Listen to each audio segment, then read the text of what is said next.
ஹல்லேலூயா. அவர் எளியவனை புழுதிலிருந்து எடுத்து சிறியவனை குப்பையிலிருந்து என்ன பண்றாரா? உயர்த்துகிறார். அவனை பிரபுக்களோடும் தமது ஜனத்தின் அதிபதிகளோடு உட்கார பண்ணுகிறார். ஹல்லேலூயா.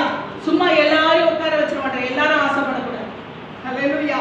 யாருக்குள்ளாய் அந்த வைராக்கியம் இருக்கிறதோ, யாருக்குள்ளாய் தேவனுடைய ராஜ்யத்துக்கான அந்த அபிஷேகம் இருக்கிறதோ, யார் தேவனுக்காக நாம் எதையாக செய்ய வேண்டும் என்ற அந்த அபிஷேகத்தை அந்த உள்ள பொங்குகிறதோ, அவர்களை ஆண்டவர் என்ன பண்ணுவாரு? அவர் ராஜாக்களுக்கு முன்பாக நிற்க வைப்பார்.